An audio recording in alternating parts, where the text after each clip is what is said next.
I happened to notice that one of my mother's former students was standing on the corner with a little umbrella above her head. And so I rolled down the window. I said, does the name Mildred Currie ring a bell? And she said, oh my God, Miss Currie, I love her. I love her. She was my teacher. I said, well, I'm her son. She said, oh, okay. I said, if if you want to ride, I'm willing to give it to you. But, if not, you can wait for the bus. She said, no, I'll take the ride. So she got in the car, and within a minute or two, she started engaging in all this small talk with me. She started talking about her day. Then she transitioned and talked about some gossip that involved a couple of her girlfriends. And honestly, I just started tuning out. I wasn't interested.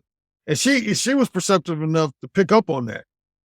So a few minutes into the conversation, she just looked at me. She said, you look like you're not even listening to what I'm saying.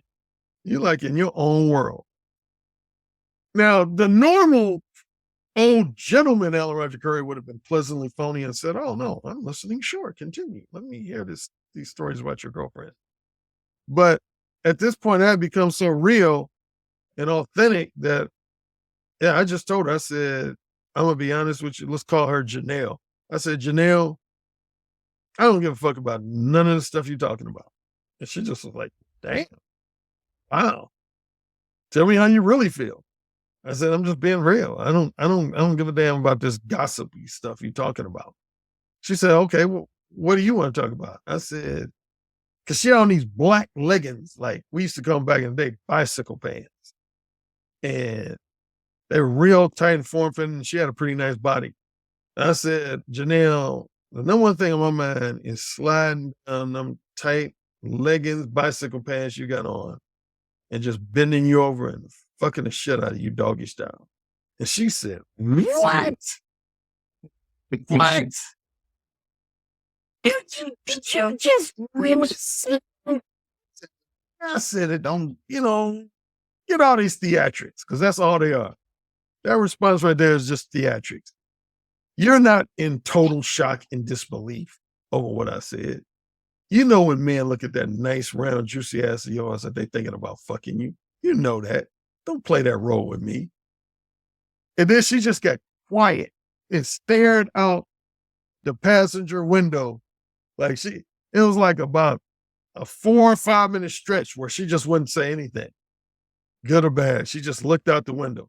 And then when we got to this intersection where there's this McDonald's in the Miller Beach area, right behind this McDonald's was this motel. And she said, Alan, if you don't mind, could you pull into the parking lot of the motel so we can have a little chat?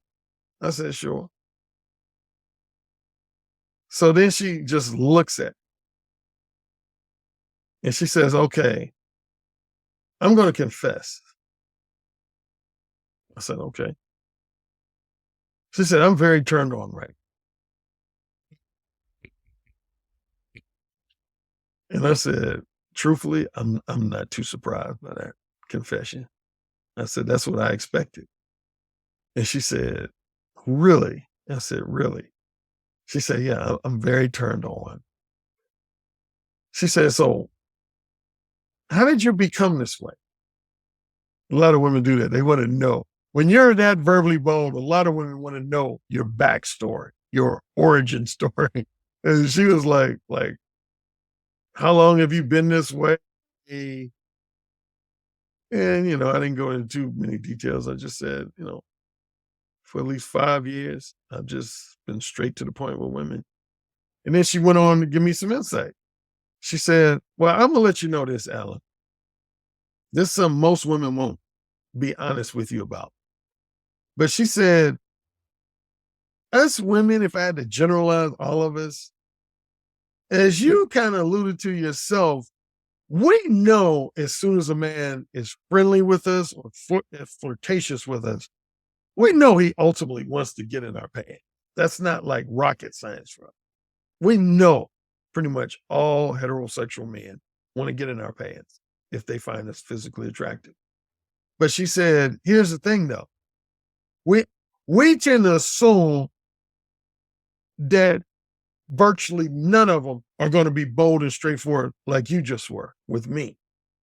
We tend to assume that you're going to ask us out on 2 or 3 dates, act like you want to be in a long-term relationship with us, maybe buy us something like a little bracelet or a neck chain. Basically, just try to bullshit your way into our pants. That's what most of us women tend to assume. That's what we expect from men, is for men to essentially try to bullshit their way into our pants.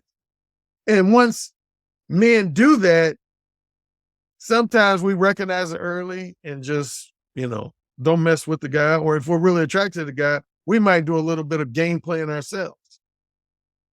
But we only tend to feel like maybe only 2 to 3% of men we meet are going to be like you.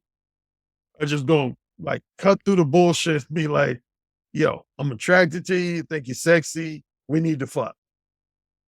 And she said, if we're attracted to you, that is a huge turn on. And I said, well, honestly, Janelle, I already knew that. I've already had my experiences that have confirmed that for me.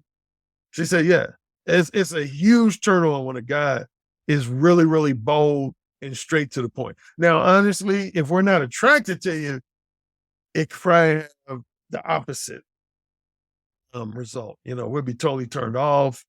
But even in that situation, at least we know we're not going to waste time. So even if a guy I'm not attracted to, I would still prefer to be straightforward. So I can just very quickly tell him I'm not interested and neither one of us waste each other's time. But she said, but yeah, if we're attracted to the guy, she said, that's much more of a turn on than if a guy does the conventional, basically try to manipulate his way into our pants. If you like that video, you're going to love the next one. Click this thumbnail right here, and I'll see you over there.